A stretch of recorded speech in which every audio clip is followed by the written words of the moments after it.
देश में अगर कहीं अतिक्रमण हटे और बुलडोजर ना चले, ऐसा हो नहीं सकता।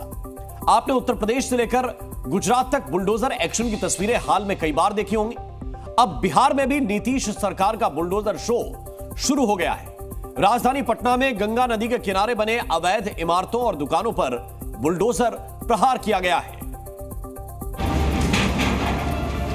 100 को मकान तोड़ दिया।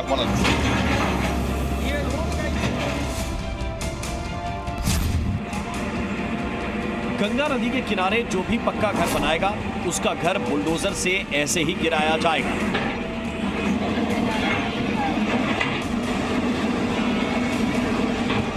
नदी किनारे जितनी भी दुकान या मार्केट बनाए जाएंगे उन्हें नगर निगम के बुलडोजर ऐसे ही आक्रमण करके समतल कर देंगे।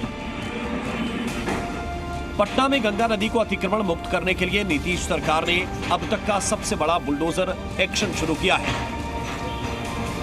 गंगा किनारे की वैसी जमीन जिनका सर्वे नहीं हुआ है, वहां हर निर्माण को बुलडोजर ऐसे ही जमींदोज कर रहा है। पटना में गंगा किनारे दीघा से कंगन घाट तक बुलडोजर ऐसे ही पक्के घरों को तोड़ रहा है। घरों की छत, दीवार, खिड़कियों को एक एक करके बुलडोजर नीचे गिरा रहा है। जो लोग कुछ दिन पहले तक इन घरों में रह रहे थे, वो बेबस होकर अपने घरों को मिटते देख रहे हैं। पुलिस वालों की मौजूदगी में ये पूरा अतिक्रमण हटाओ अभियान चलाया गया और ये तब तक नहीं रुकेगा जब तक नदी के किनारे इन पक्के निर्माणों को हटा नहीं दिया जाता। पटना के दीघा थाना अंतर्गत बांसकोठी के पास मौजूद है। सरकार ने गंगा किनारे सरकारी जमीन पर बड़े बड़े बिल्डिंग को ध्वस्त करने की कार्रवाई जो है वो शुरू कर दी गई है। दर्जनों बड़े बड़े बिल्डिंग को तोड़ दिया गया है। बुलडोजर के माध्यम से जो है बिल्डिंगों को जो है तोड़ा जा रहा है। आप साफ तौर से देख सकते हैं कि प्रशासन की निगरानी में जो है बुलडोजर के द्वारा जो है भवनों को तोड़ा जा रहा है। जिन लोगों के घर गिराए गए हैं वो जमीन पर मालिकाना हक का दावा कर रहे हैं। हाईकोर्ट और सुप्रीम कोर्ट में मामला पेंडिंग होने की बात कर रहे हैं। कह रहे हैं कि अगर सरकार को उनकी जमीन लेनी है तो उसका मुआवजा दें। यहाँ से बताते हैं ना टूट दिया, लगभग 100 को मकान तोड़ दिया। करकट का मकान सब यहाँ से लेके सूर्य मंदिर तक, समझे सर। हमको वो नहीं कहना, ठीक है, आपको जरूरत है देश हित के लिए लीजिए, ठीक ना, बशर्ते किसान का मुआवजा दीजिए। 4 पीढ़ी से है, मेरे परदादा के नाम से जमीन है। 13 फरवरी से पटना में गंगा किनारे अतिक्रमण हटाने के लिए बुलडोजर कार्रवाई शुरू हुई है। डीएम की ओर से मिले आदेश पर पटना नगर निगम के बुलडोजर यहां गरज रहे हैं। जिन लोगों के मकान ढहाए गए हैं वो ये दावा कर रहे हैं कि असल मकसद अतिक्रमण हटाना नहीं बल्कि कुछ और है। लोग कोर्ट में न्यायालय में दिए हुए हैं, न्यायालय आदेश भी दिया। हम तो सुप्रीम कोर्ट भी गए, सुप्रीम कोर्ट आदेश कर दिया कि हाई कोर्ट में जाइए। हाई कोर्ट में पेपर चल रहा है, केस चल रहा है।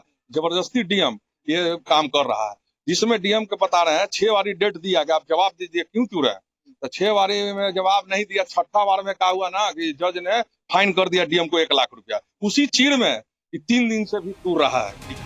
भले ही ये लोग जमीन पर अपना दावा कर रहे हैं, लेकिन जिला प्रशासन नेशनल ग्रीन ट्रिब्यूनल और सुप्रीम कोर्ट के उन आदेशों का हवाला दे रहा है जिसमें ये कहा गया है कि गंगा किनारे असर्वेक्षित भूमि पर किसी भी तरह का कंस्ट्रक्शन वर्जित है। और तो और प्रशासन ने यह भी साफ साफ बता दिया है कि गंगा नदी के किनारे बिना सर्वे वाली जमीन पर किया गया दावा मान्य नहीं है। दीघा में कंगन घाट के पास करीब 100 से ज्यादा मकान गिराए जा चुके हैं। पटना प्रशासन की योजना घाटों की फेंसिंग करके सौंदर्यीकरण की है, इसलिए बुलडोजर ड्यूटी पर हैं।